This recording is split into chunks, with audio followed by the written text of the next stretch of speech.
नमस्कार। आज हम बात करेंगे एक ऐसे लैंडमार्क लीगल केस की, एक ऐसी कहानी जिसने इंडिया में इक्वालिटी यानी समानता के अधिकार की परिभाषा ही बदल कर रख दी। जी हाँ, हम बात कर रहे हैं मशहूर रोयप्पा केस की। अब ये कहानी शुरू होती है एक बहुत ही कह सकते हैं मामूली सी घटना से। होता क्या है कि एक राज्य के जो सबसे सीनियर सिविल सर्वेंट होते हैं, चीफ सेक्रेटरी, उनका ट्रांसफर कर दिया जाता है। लेकिन सोचने वाली बात तो ये है कि एक सिंपल से ट्रांसफर ने भारत के एक फंडामेंटल राइट को, एक मौलिक अधिकार को पूरी तरह से कैसे बदल दिया। है ना कमाल की बात। चलिए इसी को समझते हैं। तो सबसे पहले कहानी के मेन कैरेक्टर से मिलते हैं, वो शख्स जिनकी एक चैलेंज ने ये सब कुछ शुरू किया। इनका नाम था ईपी रोयप्पा। ये तमिलनाडु के चीफ सेक्रेटरी थे। अब हुआ ये कि इन्हें इनके पद से हटा दिया गया और स्टेट प्लानिंग कमीशन का डेप्यूटी चेयरमैन बना दिया गया। रोयप्पा को ये बात ठीक नहीं लगी। वो सीधे सुप्रीम कोर्ट पहुंच गए। उनका दावा था कि ये जो ट्रांसफर है ये मनमाना है, आर्बिट्रेरी है और ये उनके आर्टिकल 14 यानी राइट टू इक्वालिटी का सीधा सीधा उल्लंघन है। अच्छा, अब रोयप्पा के इस क्लेम को ठीक से समझने के लिए हमें थोड़ा सा पीछे जाना होगा। ये जानना जरूरी है कि उस समय कोर्ट्स में इक्वालिटी के अधिकार को देखा कैसे जाता था। तो उस जमाने में एक टेस्ट चलता था जिसे कहते थे रीजनेबल क्लासिफिकेशन टेस्ट। आसान भाषा में समझें तो आर्टिकल 14 को टेस्ट करने का एक ही पैमाना था, वो ये कि क्या सरकार का कोई भी फैसला एक लॉजिकल ग्रुप बनाने पर बेस्ड है और क्या उस फैसले का कोई क्लियर ऑब्जेक्टिव है। अगर हाँ, तो फिर उसे इक्वालिटी का वायलेशन नहीं माना जाता था। बस इतना ही था। मतलब पुरानी सोच ये थी कि इक्वालिटी का मतलब है बस सही क्लासिफिकेशन, दैट्स इट। लेकिन रोयप्पा केस के साथ ना एक नई सोच जन्म ले रही थी। एक सोच जो कहती थी कि इक्वालिटी का असली मतलब है नॉन आर्बिट्रीनेस, यानी किसी भी तरह की मनमानी का न होना। तो बस इसी टकराव की वजह से यह मामला सुप्रीम कोर्ट के सामने कुछ बहुत ही फंडामेंटल सवाल लेकर आया। सवाल फेयरनेस और जस्टिस से जुड़े हुए। अब सुप्रीम कोर्ट के सामने एसेंशियली 3 बड़े सवाल थे। पहला, क्या सरकार का कोई भी आर्बिट्रेरी एक्शन, कोई भी मनमाना फैसला आर्टिकल 14 को वायलेट कर सकता है? दूसरा, क्या आर्टिकल 14 का जो प्रोटेक्शन है वो सिर्फ क्लासिफिकेशन टेस्ट तक ही लिमिटेड है?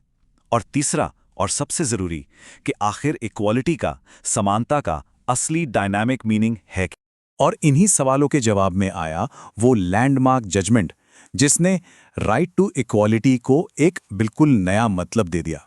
ये मामला इतना जरूरी था, इसके इम्प्लिकेशंस इतने बड़े थे कि इसका फैसला करने के लिए 5 जजों की एक स्पेशल कॉन्स्टिट्यूशन बेंच बैठाई गई। तो इस बेंच ने क्या कहा, क्या फैसला सुनाया? कोर्ट ने एक बहुत ही पावरफुल बात कही, सिर्फ एक लाइन में। उन्होंने कहा, इक्वालिटी इज एंटीथेटिक टू आर्बिट्रेरीनेस। मतलब समानता और मनमानापन ये दोनों एक दूसरे के कट्टर दुश्मन हैं। जहां एक होगा वहां दूसरा हो ही नहीं सकता।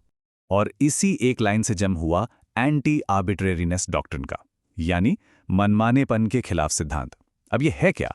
बहुत सिंपल है। स्टेप 1, सरकार का यानी स्टेट का हर एक्शन रीजनेबल और फेयर होना चाहिए।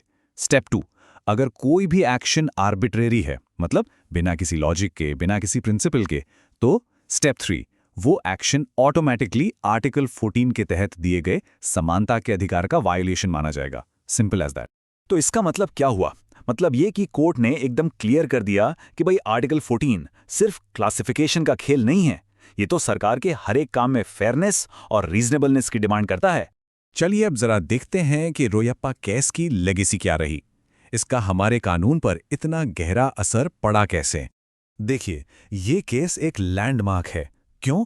क्योंकि इसने आर्टिकल 14 को एक स्टैटिक रूल से बदलकर एक डायनामिक, एक लिविंग राइट बना दिया।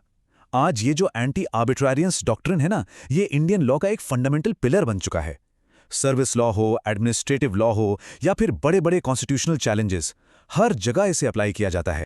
रोयप्पा केस ने एक तरह से एक नई कानूनी नींव रखी थी और इसी नींव पर आगे चलकर मेनका गांधी केस, अजय हासिया केस और हाल ही में शारा बानो केस जैसी इमारतें खड़ी हुईं।